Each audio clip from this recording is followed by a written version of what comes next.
Hello and welcome to chill classes.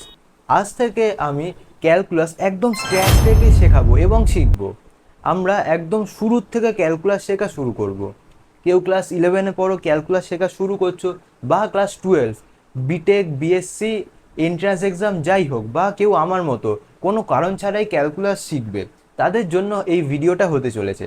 এই পুরো play লিস্টে আমরা ক্যালকুলাস একদম বেসিক থেকে শুরু করে অ্যাডভান্স অবধি শিখবো।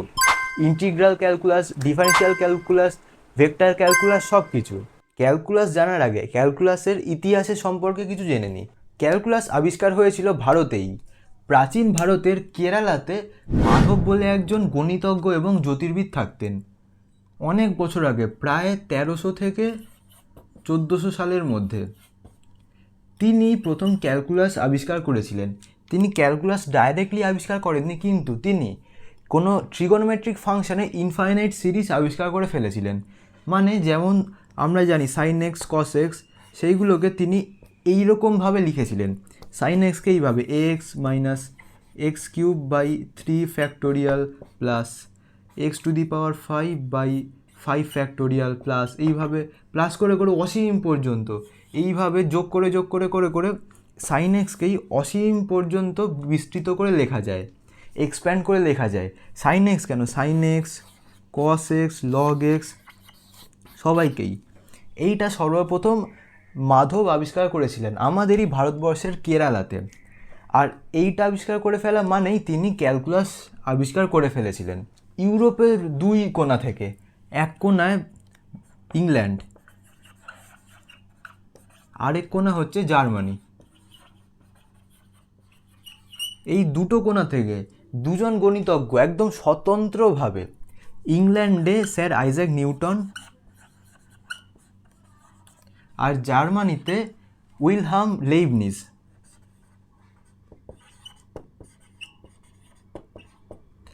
এই দুজন গণিতজ্ঞ মিলে স্বতন্ত্রভাবে, মানে এদের মধ্যে কেউ কিন্তু জানতো না যে অন্যজনও এই ব্যাপারে কাজ করছে। সবাই স্বতন্ত্রভাবে, স্বাধীনভাবে আবিষ্কার করেছিলেন ক্যালকুলাস।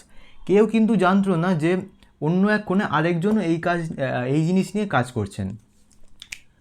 ওই জন্য ক্যালকুলাসের আবিষ্কার কে করেছিল, নিউটন নাকি লেইবনিজ, এই নিয়ে এখনও কন্ট্রোভার্সি আছে, যেটা এই ভিডিওটা দেখলে পুরো বুঝতে পারবে।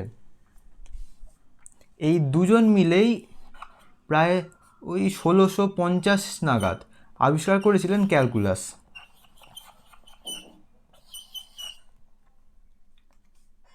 কিন্তু সেই সময় নিউটন ছিলেন একজন অনেক বড় বিজ্ঞানী, অনেক বড় দার্শনিক এবং পদার্থবিদ। তিনি গ্র্যাভিটি থেকে শুরু করে 3টে গতিসূত্র, অনেক কিছু আবিষ্কার করেছিলেন, এবং তিনি ছিলেন ইউরোপের রয়্যাল সোসাইটির হেড। ওই জন্য ক্যালকুলাসের আবিষ্কর্তা হিসেবে শুধুমাত্র নিউটনেরই নাম নেওয়া হয়। নিউটনকেই বলা হয় ক্যালকুলাসের জনক। কিন্তু আসল ক্যালকুলাস কে আবিষ্কার করেছিলেন সেটা তোমরা এই ভিডিওটা দেখলে বুঝতে পারবে। ক্যালকুলাস জানার আগে আমাদের ক্যালকুলাসকে বোঝার জন্য কিছু ম্যাথামেটিক্স জানতে হবে, সেইগুলো আগে জেনে নিই। আমাদের আগে প্রথমেই জানতে হবে ফাংশন কি, তারপর গ্রাফস, তারপর ত্রিগোণমিতি, তারপর আমরা জানবো লগ আর এক্সপোনেনশিয়াল ফাংশন কি। তারপর এইগুলো সব শেখার পরে আমরা শুরু করব ক্যালকুলাস। তাই ক্যালকুলাস শেখার আগে আমরা প্রথম কয়েকটা ভিডিওতে এই জিনিসগুলো জেনে নেব, তাহলেই আমরা ক্যালকুলাস বুঝতে পারবো। তাহলে প্রথমেই আজকে আমরা শিখবো হচ্ছে কি ফাংশন। ফাংশন কি? ফাংশন কিছুই না, ফাংশন হচ্ছে একটা মেশিন। একটা মেশিন, যেই মেশিনে তুমি কিছু ইনপুট দেবে, সেই ইনপুটটাকে মেশিনটা প্রসেস করে কিছু একটা আউটপুট বার করবে। অনেকটা আমাদের কম্পিউটারের মতো। এখানে কি মেশিনে কিছু তুমি ইনপুট দিলাম, আর সেই ইনপুটটাকে নিয়ে মেশিনে একটা প্রসেস করলো, সেই প্রসেসটা করার পর কিছু একটা আউটপুট বার করলো। এই পুরো সিস্টেমটাই হচ্ছে একটা ফাংশান। ফাংশানকে লেখা হয় হচ্ছে এইভাবে, y equal to f of x, যেখানে এই এক্স হচ্ছে যেইটা ইনপুট দিলাম, এই এফ হচ্ছে যেটা প্রসেস হচ্ছে, আর ওয়াইটা হচ্ছে আউটপুট। মানে এই তো আমাদের একটা মেশিন ফাংশান, যেখানে আমরা ইনপুট দিচ্ছি, ওটাকে প্রসেস করে কিছু একটা আউটপুট বেরোচ্ছে। ধরলাম এখানে আমরা 5 ইনপুট দিলাম, তাহলে এখানে আমাদের 11 আউটপুট বেরোলো। ধরলাম এখানে 6 ইনপুট দিলাম, এখানে 13 আউটপুট বেরোলো। 0 ইনপুট দিলাম, তাহলে 1 আউটপুট বেরোলো। তার মানে বুঝতে পারছি আমরা যাই ইনপুট দিচ্ছি সেটা একটা প্রসেস হয়ে অন্য একটা জিনিস আউটপুট বেরোচ্ছে। এটাই হচ্ছে ফাংশান এফ অফ এক্স, এইভাবে লেখে ফাংশানকে। আর এই ফাংশানটার মধ্যেই যদি আমরা এক্স ইনপুট দিই তাহলে কি আউটপুট বেরোবে, হয়তো এরকম বেরোলো 2x + 1। এটাই হচ্ছে ফাংশান, এক্স ইনপুট দিলে 2x + 1 আউটপুট বেরোবে। তাহলে কি হচ্ছে ভেতরে, এই মেশিনের ভেতরে সেটা জেনে নিই। এই মেশিনের ভেতরে বেসিক্যালি এইটা হচ্ছে যে আমরা যাই ইনপুট দিচ্ছি, ধরলাম এটা ইনপুট দিলাম, সেইটার সাথে 2 গুণ হয়ে 1 যোগ হয়ে যাচ্ছে। দেখো তাই হচ্ছে, 5 দিয়েছিলাম 11 হয়েছে, মানে 5 × 2 = 10 + 1 11। 0 দিয়েছিলাম, 0 × 2 0 + 1 1 বেরিয়েছিল। একইভাবে এক্স দিয়েছিলাম যখন ইনপুট, x × 2 + 1 2x + 1 আউটপুট বেরিয়েছিল। মানে এই ফাংশানটার মধ্যে এই প্রসেসটা হচ্ছে, এই প্রসেসে আমরা যাই ইনপুট দিচ্ছি সেই অনুযায়ী আউটপুট বেরোচ্ছে। তার মানে এইটা কি, ফাংশানটা হচ্ছে এরকম, F of x is equal to 2x + 1। এইখানে এই এফের ব্র্যাকেটের মধ্যে যেটা লেখা হচ্ছে সেটা তো ইনপুট, সেইটা যাই হবে, আর এই আউটপুটের মধ্যে সেই ভ্যারিয়েবলটাই থাকবে। যেমন এখানে যদি আমরা এক্স লিখেছি, মানে এই আউটপুটের মধ্যে শুধুমাত্র এক্স ভ্যারিয়েবল থাকবে, বাকি সব কনস্ট্যান্ট থাকবে। যদি এখানে এ লিখতাম তাহলে কি হতো, এই এক্সের জায়গায় হয়ে যেত হচ্ছে এ। যদি এখানে এর জায়গায় লিখতাম হচ্ছে 10, তাহলে এইখানে এর জায়গায় হয়ে যেত 10। মানে কি হতো, 2 × 10 20 + 1 21। এইটাই হচ্ছে ফাংশান, একটা মেশিন যেখানে আমরা কিছু ইনপুট দেব, সেই ইনপুটটাকে প্রসেস করে ফাংশান একটা আউটপুট দেবে। তাহলে ফাংশান কি, ফাংশান হচ্ছে একটা ইনপুট আউটপুট মেশিন, যেখানে কিছু ইনপুট দিলে ওটাকে প্রসেস করে একটা আউটপুট বেরোবে। তাহলে আমরা কিছু অঙ্ক করে নিই যাতে আরও কনসেপ্টটা ক্লিয়ার হয়। ধরলাম একটা ফাংশান এরকম, F of x equal to 2x² + 5x + 3। এইখানে কি, এইখানে আমরা এই এফের ব্র্যাকেটে এক্স লেখা মানে আমরা ইনপুটটা এক্স দিয়েছি, তাই আউটপুটটা এই এক্সের টার্মে বেরিয়েছে। আর যদি এখানে আমরা ইনপুট এক্সের জায়গায় দিতাম হচ্ছে 2, তাহলে কি হতো, এইখানে যেখানে যেখানে এক্স আছে সেই এক্সগুলোর জায়গায় 2 বসাতে হবে। তাহলে এফ অফ 2 কত হবে, 2 × 2² + 5 × 2 + 3, মানে কত হয়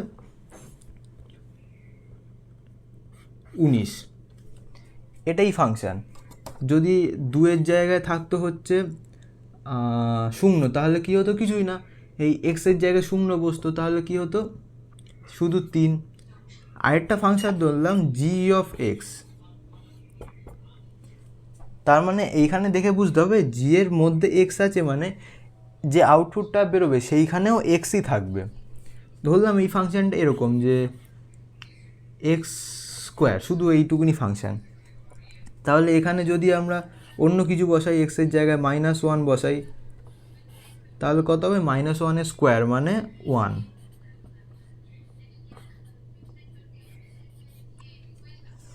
এটাই হচ্ছে ফাংশান। ফাংশানের ভেতরে যেইটা বসাবো সেইটা শুধু বাইরে এক্সের জায়গায় বসিয়ে দিতে হবে। ধরলাম আমাদের এই হচ্ছে একটা ফাংশান, এই ফাংশান, আর আমরা এখানে এরকম একটা গোল্লা করলাম। এই গোল্লাটা হচ্ছে একটা সেট মানে হচ্ছে well defined collection of distinct objects. এটা তোমরা ক্লাস 11-এ পড়বে, কিন্তু এখন শুধু জেনে নাও। যেমন ডিনার সেট হয়, ডিনার সেটের মধ্যে আমরা ডিনার করার জন্য যে থালা বাটি সেগুলো থাকে, সেরকম এটা হচ্ছে অঙ্কের সেট। এই সেটের মধ্যে কি আছে, নাম্বারস আছে। আমাদের যে নাম্বারসগুলো চাই সেই নাম্বারসগুলো এই গোল্লাটার মধ্যে আছে, ধরে নিলাম। এবার এই পাশে আরেকটা আমি একটা গোল্লা করলাম, এর মধ্যেও কিছু আমাদের নাম্বারস আছে। এবার ফাংশানে কী হয়, আমরা কিছু একটা ইনপুট দিই, সেটাকে মেশিন প্রসেস করে আমাদের কিছু একটা আউটপুট বার করে। এই যে গোল্লাটা আছে এটার নাম হচ্ছে ডোমেন। এর মধ্যে আমাদের ইনপুটের যা যা ভ্যালু পসিবল সব ভ্যালুগুলো এর মধ্যে আছে। মানে ইনপুটে আমরা এক্সের ইনপুটে আমরা যাই দিই 5, 10, 15, -1 যা যা ইনপুট দিতে পারবো কোনো ফাংশানের, সেই সব ইনপুটগুলো এই গোল্লাটার মধ্যে আছে ধরলাম। আর এই গোল্লাটার মধ্যে আছে ওই ইনপুটগুলোকে প্রসেস করে যা যা আউটপুট বার করতে পারবে সব কিছু এটার মধ্যে আছে। ওর জন্য এটাকে বলে হচ্ছে কোডোমেন। ডোমেন মানে যত ইনপুট ভ্যালু পসিবল তার একটা সেট, আর কোডোমেন মানে যত আউটপুট ভ্যালু পসিবল তার একটা সেট। ইনপুট ভ্যালু কী কী পসিবল, বিশ্বের যত রিয়েল নাম্বার আছে সব কিছুই হচ্ছে ইনপুট দিতে পারি, তাই এই ডোমেনটা হচ্ছে যত রিয়েল নাম্বার আছে সব কিছু। আর কোডোমেন কিন্তু সব রিয়েল নাম্বার হবে না, এই যা ইনপুট দিচ্ছি সেটাকে প্রসেস করে যেই আউটপুটটা বার করবে সেই আউটপুটটাই হতে হবে কোডোমেনে। মানে আমরা একটা কিছু একটা ইনপুট দিলে সেটার একটা আউটপুট বেরোয়, তো ওরকমই ব্যাপার। যদি আমরা এখানে এক্স ইনপুট দিই তাহলে সেটার আউটপুট বেরোবে হচ্ছে ওয়াই, আর এই এক্সটা ওয়াইতে চেঞ্জ হয়ে গেল যার জন্য যেই প্রসেসটা হলো সেই প্রসেসটাই হচ্ছে এফ। যেমন আর এখানে একটা কথা বলে দিই, প্রত্যেকটা আলাদা আলাদা ইনপুটের জন্য প্রত্যেকটা আলাদা আলাদা আউটপুট হবে।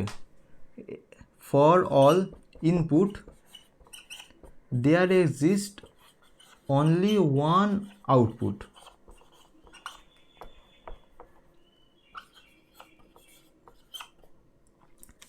এইটা হচ্ছে অঙ্কের ভাষা। এইখানে দুটো তোমাদের অচেনা সিম্বল আছে। প্রথমে এইটা, এই উল্টো এটা মানে হচ্ছে ফর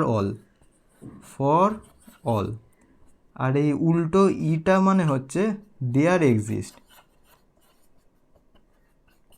এখানে বলছে for all input there exist only one output, মানে এখানে যাই ইনপুট দেবো তার জন্য কিন্তু মাত্র একটাই আউটপুট হবে।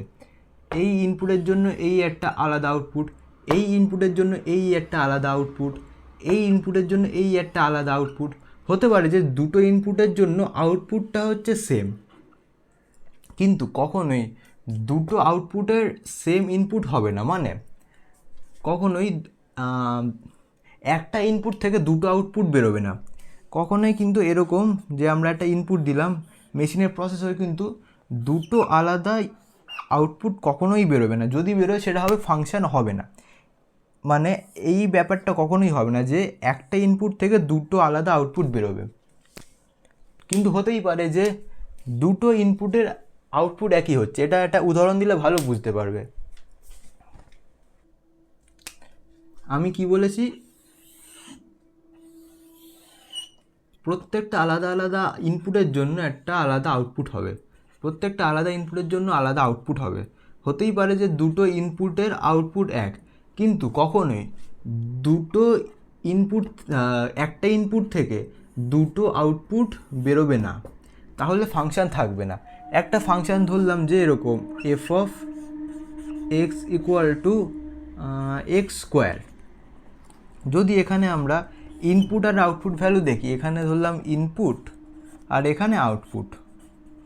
আচ্ছা, ইনপুট আমরা কি দিচ্ছি এক্স, আর আউটপুট কী রয়েছে এক্স স্কোয়ার, তাহলে এইভাবেই লিখি। যদি আমরা -1 দিই তাহলে কি আউটপুট বেরোবে 1, কারণ -1 স্কোয়ার করলে 1 হয়। যদি 0 বসাই তাহলে কত হবে 0, 1 বসালে কত হবে 1, আবার কি 2 বসালে কত হবে 4। এইটার যদি আমরা এরকম ডায়াগ্রাম আঁকি তাহলে দেখব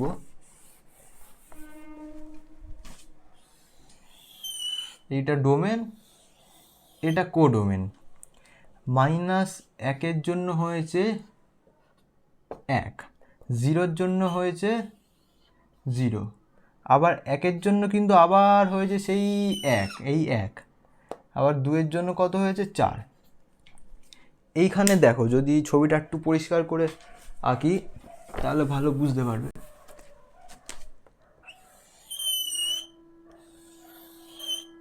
1 আর -1 এই দুটোর জন্যই হয়েছে 1, 0 জন্য 0, 2 জন্য 4। এই ফাংশনটার জন্য এক্স স্কোয়ার 1 ইনপুট দিলেও আউটপুট বেরোচ্ছে 1, আবার -1 ইনপুট দিলেও আউটপুট বেরোচ্ছে 1। এইটা কিন্তু পসিবল যে দুটো আলাদা ইনপুটের একই আউটপুট, কিন্তু কখনোই এটা পসিবল হবে না যে আমরা কিছু একটা ইনপুট দিচ্ছি তার থেকে দুটো ভ্যালু বেরোচ্ছে, এটা কখনোই পসিবল হবে না। তাহলে ফাংশনের একটা প্রপার্টি হচ্ছে যে for all input there exist only one output. এইটা থেকে আমরা ফাংশান চিনতে পারবো। যদি আমাদের দিয়ে দেয় যে একটা ফাংশানে একটা ইনপুট দিচ্ছি কিন্তু দুটো আউটপুট বেরোচ্ছে, তাহলে আমরা তখনই বলে দেবো যে ওটা কোনো ফাংশান হচ্ছে না। একটা বোঝার সুবিধার জন্য একটা এক্সাম্পল দিই। বাবা আর ছেলের একটা ফাংশান, সন আর ফাদার, এই সেটটা হচ্ছে ছেলের ফাংশান, এই ছেলের সেট, আর এইটা হচ্ছে বাবার সেট, ফাদার।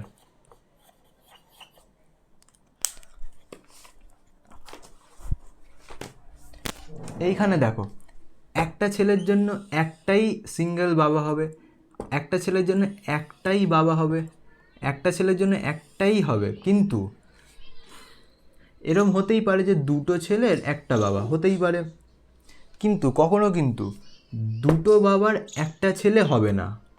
এটা হতে পারে কি, এটা কখনোই পসিবল না যে দুটো বাবার একটা ছেলে, তাহলে ওটা সেট হবে না, রিলেশানটাই হবে না। ওর জন্য যদি বলি বাবা আর ছেলে, এটা কি কোনো ফাংশন হবে? হ্যাঁ হবে, কারণ একটা ছেলের জন্য একটাই বাবা হবে, আবার দুটো বাবার জন্য কিন্তু একটা ছেলে হতে পারে না। কিন্তু আরেকটা যদি সেট ধরলাম যে নেফিউ আর আঙ্কেল, কাকা ভাইপো, এই দুটোর কি ফাংশান দেখি। ধরলাম এটা হচ্ছে ভাইপোর সেট আর এটা হচ্ছে আঙ্কেলের সেট। একটা ভাইপোর একটা আঙ্কেল, একটা ভাইপোর একটা আঙ্কেল, দুটো ভাইপোর একটা সেম আঙ্কেল হতেই পারে, কিন্তু আবার দুটো আঙ্কেলেরও একটা সেম ভাইপো হতে পারে তো দুটো আঙ্কেলের সেম ভাইপো হতেই পারে। ওর জন্য আঙ্কেল আর ভাইপো কিন্তু ফাংশান কখনোই হবে না, কারণ দুটো আঙ্কেলের সেম ভাইপো হতে পারে। ফাদার সন সবসময় একটা ফাংশান হবে, কারণ দুটো ফাদারের কখনোই একটা সেম ছেলে হতে পারে না। এইটা দেখে ফাংশান কোনটা চেনা সুবিধা হলো। তাহলে আমরা ফাংশান জানলাম। ফাংশান তাহলে কী জানলাম? ফাংশান কিছুই না, একটা মেশিন যেখানে আমরা কিছু একটা ইনপুট দেব, সেই ইনপুটটাকে প্রসেস করে কিছু একটা আউটপুট বার করবে, এটাই হচ্ছে ফাংশান। আর ফাংশানের একটা প্রপার্টি জানলাম, যেটা হচ্ছে যাই ইনপুট দিই সে তার জন্য একটা সিঙ্গেল আউটপুটই হবে। সব ইনপুটের জন্য একটা করে আউটপুট, সব ইনপুটের জন্য একটা করে আউটপুট হতেই পারে। দুটো ইনপুটের জন্য একই রকম আউটপুট, কিন্তু কখনোই একটা ইনপুট থেকে দুটো আউটপুট বেরোবে না। যদি একটা ইনপুট থেকে দুটো আউটপুট বেরিয়ে যায় তাহলে সেটাকে আর ফাংশান বলা যাবে না। এইটা হলো ফাংশান। এবার আমরা আরেকটা জিনিস দেখব, এই ফাংশানে কী করে গ্রাফ আঁকে। তার আগে জেনে নিই যে গ্রাফটা কি। আমাদের বাড়িতে যখন কোনো পার্সেল ডেলিভারি আসে, ওর জন্য আমাদের বাড়িটা তারা চেনে কী করে? আমাদের অ্যাড্রেস দিয়ে। যে কোনো জিনিসকে তার লোকেশান জানার জন্য যেটা দরকারি সেটা হচ্ছে অ্যাড্রেস। অ্যাড্রেস জানলেই সেই বাড়িটা কোথায় আছে দেশের মধ্যে সেটা আমরা বুঝতে পারবো। সেরকমও আমাদের ম্যাথামেটিক্সের মধ্যে কোনো পয়েন্টের লোকেশান জানার জন্য এরকম একটা অ্যাড্রেস বানাতে হবে। ধরলাম এই একটা বোর্ড আছে, এই বোর্ডের মধ্যে আমি এই একটা পয়েন্ট আমি বসালাম। এবার কাউকে বলা হলো যে এই পয়েন্টটা কোথায় আছে বলতে, সে কি করে বলবে যে এই পয়েন্টটা এইখানে আছে, কি করে ডেসক্রাইব করবে এইখানে আছে পয়েন্টটা, মানে পয়েন্টটার অ্যাড্রেস কি হবে? সেই অ্যাড্রেস, পয়েন্টটাকে অ্যাড্রেস করার জন্য, পয়েন্টটার পজিশান বলার জন্য আমরা ব্যবহার করি গ্রাফ। গ্রাফে কি হয়? গ্রাফে একটা রেফারেন্স ধরে নেওয়া হয়, রেফারেন্স ধরে সেইটার থেকে এই পয়েন্টের ডিস্টেন্স কত সেইটা বার করি, তাহলেই আমরা বলতে পারবো যে এই পয়েন্টটা কোথায় আছে। গ্রাফে কি করি আমরা, এখানে 2D গ্রাফের কথা বলছি, মানে এই একটা প্লেন আছে, একটা বোর্ড আছে, বোর্ডের মধ্যে পয়েন্টটার লোকেশান কোথায়। যদি বলতো এই পুরো ঘরটার মধ্যে পয়েন্টের লোকেশান কোথায়, তাহলে আরও একটা এক্সট্রা কোঅর্ডিনেট অ্যাড করতে হতো, সেটা কি পরে বলছি। ধরো এখানে আমরা কি করলাম, এখানে দুটো স্ট্রেট লাইনকে একে অপরের সাথে পারপেন্ডিকুলার রাখলাম। তাহলে কি হলো, এই স্ট্রেট লাইনটা যেটা ভার্টিক্যালি আছে সেটার নাম দিলাম ওয়াই ওয়াই প্রাইম, আর যেটা হরাইজন্টালি আছে সেটার নাম দিলাম এক্স এক্স প্রাইম। এই দুটো কিন্তু এরমভাবে অসীম পর্যন্ত বিস্তৃত, এটাও অসীম পর্যন্ত বিস্তৃত। এই দুটো লাইন হচ্ছে আমাদের রেফারেন্স লাইন। এই লাইন থেকে সেই পয়েন্টটা যেটা মেজার করব তার পারপেন্ডিকুলার ডিস্টেন্স আমরা বার করব।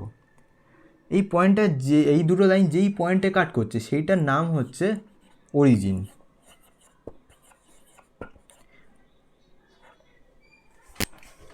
এবার আমরা যেইটাই বার করব সেইটা কি করব, এই দুটো লাইন থেকে ডিস্টেন্সটা বার করব। প্রথম তাহলে এই পয়েন্ট দিয়ে শুরু করা যায়, এই অরিজিন পয়েন্টটা।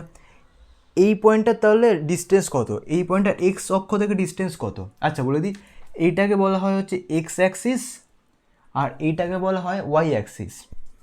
তাহলে এই পয়েন্টটার এক্স অ্যাক্সিসের সাথে ডিস্টেন্স কত?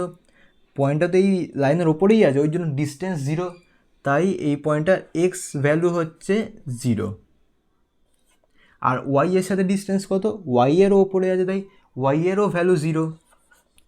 তার জন্য এই পয়েন্টটার অ্যাড্রেস হয়ে গেল এক্স কমা ওয়াই, মানে ওয়াই 0,0। এই পয়েন্টের অ্যাড্রেস কি 0,0। এইভাবে এক্স অ্যাক্সিস আর ওয়াই অ্যাক্সিসের সাথে লম্ব দূরত্ব থেকে আমরা যে কোনো পয়েন্টের অ্যাড্রেস আমরা বলতে পারি। সবসময় মাথায় রাখতে হবে, প্রথমে এক্স অ্যাক্সিসের সাথে লম্ব দূরত্বটা আগে বলবো কমা দিয়ে, পরে ওয়াই অক্ষের সাথে। এই যে সিস্টেমটা আমরা করছি সেটাকে বলা হয় হচ্ছে কার্টেসিয়ান কোঅর্ডিনেট সিস্টেম।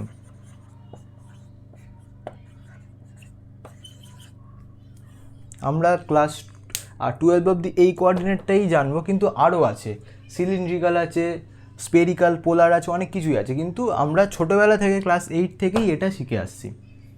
ঠিক আছে, তাহলে ধরলাম এই পয়েন্টটার আমাদের অ্যাড্রেস বলতে হবে। কি করে বলবো? এই পয়েন্টটা এক্স অ্যাক্সিসের সাথে ডিস্টেন্স কত, লম্ব দূরত্ব কত, পারপেন্ডিকুলার ডিস্টেন্স কত সেটা বার করব, কমা, সেটা বার করার পর কমা, এটা ওয়াই অক্ষের সাথে লম্ব দূরত্ব কত সেটা বার করব, সেটাই হবে আমাদের কোঅর্ডিনেট। তাহলে এটা দেখি এক্স অক্ষের সাথে কত দূরত্ব হচ্ছে, ধরলাম এ করছে, আর ওয়াই অক্ষের সাথে কত করছে, বি। তাহলে এর দূরত্ব, এর লোকেশান কত হবে,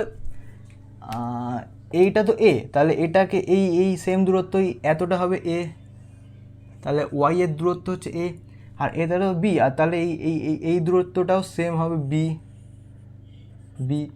তাহলে এই পয়েন্ট, এই ধরলাম একটা পি পয়েন্টের লোকেশন হবে হচ্ছে এক্সে কতটা দূরে আছে, এক্সে হচ্ছে বি দূরে আছে বি, কমা ওয়াইতে কতটা দূরে আছে, ওয়াইতে এ দূরে আছে, তাহলে এ।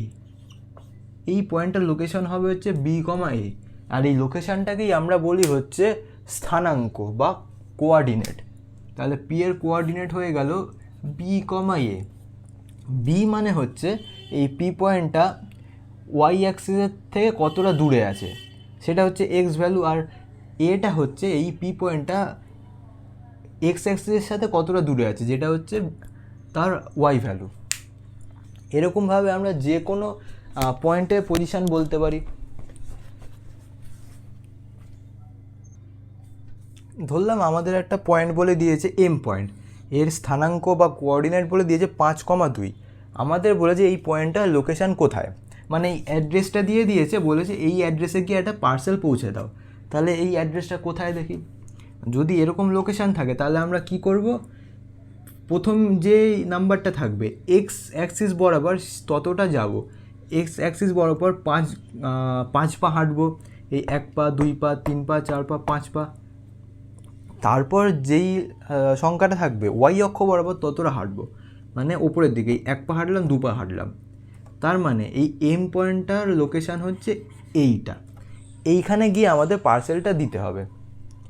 সেরকমভাবে আরেকটা পয়েন্ট ধরলাম এন, সেটা ধরলাম লোকেশান হচ্ছে 3,0। তাহলে এর লোকেশান কোথায় হবে, প্রথম যেটা সেটা হচ্ছে 3, তাই এক্স অক্ষ বরাবর 3 পা হাঁটবো, 1 পা 2 পা 3 পা। তারপরেরটা হচ্ছে 0 মানে কি কোনো পা হাঁটবো না, সেখানেই থাকবো, তাহলে এন পয়েন্টটা হবে হচ্ছে এইটা এন পয়েন্ট। এইভাবে আমরা যে কোনো পয়েন্টকে অ্যাড্রেস করতে পারবো তার কোঅর্ডিনেট দিয়ে। কোথায়? কার্টেশিয়ান কোঅর্ডিনেট সিস্টেমে। এবার ফাংশানে চলে আসি। কোনো একটা ফাংশান ধরলাম, একটা সোজা function F of x equal to x square, ঠিক আছে। এবার এইটার আমরা ইনপুট আর আউটপুটগুলো দেখব। এখানে এটা ইনপুট দিচ্ছে, ওর জন্য আউটপুট বেরোচ্ছে। ইনপুটটা কি এক্স, তো তাই এক্সই লিখলাম, আর আউটপুটটা কী বেরোচ্ছে? এক্স স্কোয়ার, তাই এক্স স্কোয়ার লিখলাম। যদি এখানে আমি -2 ইনপুট দিই, কত বেরোবে? -2 স্কোয়ার হয়ে যাবে, মানে 4। যদি -1 দিই তাহলে -1 স্কোয়ার কত হবে? 1। 0 দিলে 0, 2 দিলে 4, আর 1 দিলে 1। এই ইনপুটটা দিলে এই আউটপুটগুলো বেরোচ্ছে। এবার এইগুলোও কিন্তু আমরা আমাদের গ্রাফে প্লট করতে পারবো। যদি দেখি খুবই সোজা, এইটা কমা এইটা লিখ। প্রথমে কি? -2 আর 4। -2 কোথায়? এইদিকে। আচ্ছা, যে ওটা বলতে হতো না, তাহলে ওটার পরে এসে। আচ্ছা, তখন আমরা যখন বলেছিলাম 5 ঘর, 5 ঘর মানে এই দিকে গেছিলাম। যদি -5 ঘর বলি তাহলে এই দিকে যাব, ঠিক আছে। তাহলে প্রথমে হচ্ছে -2, প্রথমে কি বলেছি? এক্স। এক্স কোনটা হচ্ছে? এইটা এক্স অক্ষ, তাই এক্স অক্ষ বরাবর -2 ঘর যাব। এই দিকে মাইনাস আছে, ওই জন্য এই দিকে এই 1 ঘর 2 ঘর -2। তারপর কি? ওয়াই অক্ষ বরাবর 4 ঘর যাব, মানে 1 ঘর 2 ঘর 3 ঘর 4 ঘর, এই এত দূর। এই তাহলে এই পয়েন্টটা কোথায় হবে? এইখানটা। আবার -1, 1 হলে এই দিকে যেতাম, -1 বলে এই দিকে, এই -1 গেলাম। আর কি? আবার 1, মানে এই এত দূর যাব, 1 ঘর গেলাম। 0তে 0, তাই 0। আবার কি? 2, +2, ওই জন্য প্লাসের দিকে এই দিকে যাবো, এই 1 2। তারপর কি? 4 ঘর, 1 2 3 4, এখানে গেলাম। তারপর কি? 1 গিয়ে 1 ঘর, মানে এইখানটা। এই পয়েন্টগুলো সাজিয়ে একটা প্যাটার্ন দেখতে পাচ্ছি।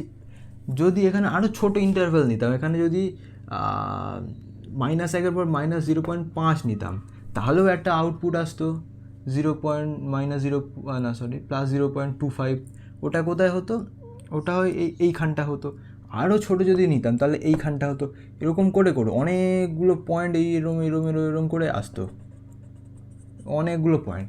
সেই পয়েন্টগুলোকে যদি আমরা যোগ করে দিই তাহলে এইরকম একটা জিনিস আমরা পাবো। এরকম অসীম পর্যন্ত এরকম চলতেই থাকবে, কারণ আমরা যত আউটপুট নেব তত ইনপুট পাবো, এরকমভাবে অসীম পর্যন্ত চলতে থাকবে। এইটাই হচ্ছে কোনো ফাংশানকে গ্রাফে প্লট করা। ফাংশানকে আমরা এইভাবেও লিখতে পারি, আবার গ্রাফে প্লট করে এইভাবেও লিখতে পারি।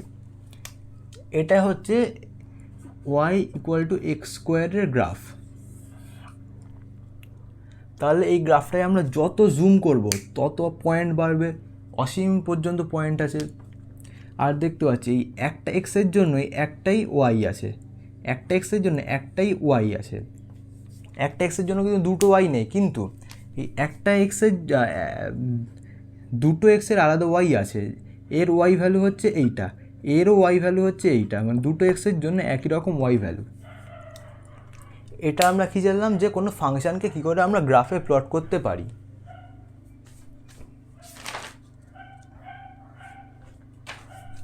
অন্যরকম যদি ফাংশান থাকতো যে f(x) = 5x + 3, তাহলে এর গ্রাফটা তোমরা এরকম প্লট করে দেখবে। একবার x বসাবে, ওটার জন্য যে আউটপুটটা বেরোবে সেটা y হবে, এরকম করে দেখবে এই গ্রাফটা হবে এইরকম টাইপের। এইটা হচ্ছে গ্রাফের মধ্যে ফাংশানকে প্লট করা। এরপরের ভিডিওতে আমরা ত্রিকোণমিতি নিয়ে কথা বলবো, তাই এই ভিডিওটা এত অবধি।